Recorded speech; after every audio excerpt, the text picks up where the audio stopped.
Indian medical association द्वारा press वार्ता का आयोजन मोनाक होटल में किया गया।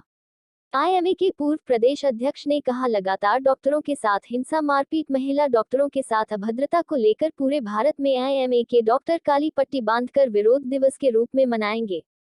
वही ओपीडी सुचारू रूप से चलती रहेगी। वही मुख्यमंत्री से अपील की प्रत्येक अस्पताल की सुरक्षा बढ़ाई जाए।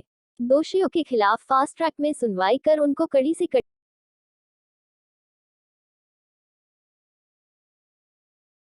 कॉन्फ्रेंस करने का मेन उद्देश्य ये है कि पूरे हिंदुस्तान में आईएमए की तरफ से हम एक वो लेके आए हैं कि stop the violence against profession and professionals. Meaning thereby इसका मतलब ये हुआ कि एक तो जो वायलेंस डॉक्टर्स के खिलाफ होता है या हॉस्पिटल में होता है किसी मरीज की मौत होने के बाद, ये पूरे देश में आप देखते ही हर दूसरे तीसरे दिन कोई खबर छपती रहती है, तो ये हर सूरत में रुकना चाहिए, क्योंकि इससे सबसे बड़ा डिसएडवांटेज, सबसे बड़े नुकसान मरीजों का ही होता है। होता क्या है, किसी डॉक्टर के साथ ऐसा हो जाता है तो और लोग भी डर जाते हैं, तो फिर वो सीरियस केस लेने में हिचकिचाते हैं या सीरियस केस को टालते हैं या इधर उधर रेफर कर देते हैं।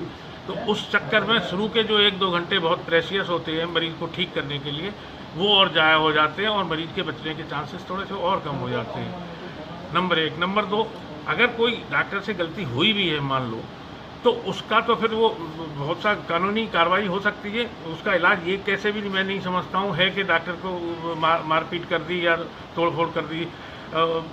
तो हम ये चाहते हैं कि वैसे तो जैसे यूपी में भी एंटी वायलेंस एक्ट बना हुआ है, पर उस पर अमल कभी नहीं होता है, कभी भी किसी के खिलाफ कोई कार्रवाई नहीं हुई है। तो हम चाहते हैं कि सेंट्रल एंटी वायलेंस एक्ट बने जो आईपीसी की धाराओं में है और उसके अगेंस्ट में अच्छे से कानून बन के उसको लागू किया जाए, जिससे कि अगर 1-2 इंसिडेंसेस में ऐसे लोग पकड़े जाएंगे और उनको सज़ा मिलेगी तो आगे से इस तरह की कार्रवाइयाँ नहीं होंगी। इसी से रिलेटेड दूसरा ये है कि जो हमारे प्रोफेशन के अगेंस्ट में ही बातें हो रही हैं, जैसे कुछ अब जैसे मैंने बताया अभी कि वैक्सीन है, जैसे ये कोरोना में सबसे इफेक्टिव अगर बचने का एक तरीका है तो वैक्सीन ही है, और उस वैक्सीन के खिलाफ अगर कोई नेता या कोई बाबा अगर ऐसी बात कर दे कि ये बीजेपी की वैक्सीन है या ये कह दे कि ऐसा इफेक्टिव वैक्सीन नहीं है या इससे ये हो जाएगा, तो उससे किसका नुकसान होगा? पब्लिक का, जो वैक्सीन नहीं लगवाएंगे।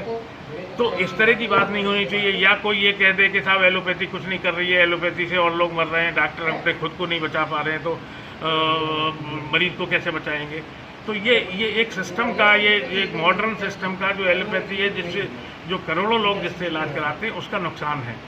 हम ये चाहते हैं कि जो भी सिस्टम इन्वॉल्व हो, चाहे वो आयुर्वेदिक सिस्टम हो या एलोपैथिक हो या और कोई सिस्टम हो, उसको ठीक से बढ़ाया जाए। उस पर रिसर्च आयुर्वेद पे भी खूब की जाए, और जिस मरीज को आयुर्वेद से इलाज कराना है वो आयुर्वेद से कराए, जिसको एलोपैथ से कराना है वो एलोपैथ से कराए, पर एक दूसरे पे कीचड़ ना उछालें, एक दूसरे का इस तरह से वो ना करें जिससे मरीजों के मन में शंका बैठ जाए कि भाई एलोपैथ से इलाज करना पता नहीं ठीक है या नहीं ठीक है, जबकि उसका अल्टरनेट अभी तक शायद नहीं है कोई।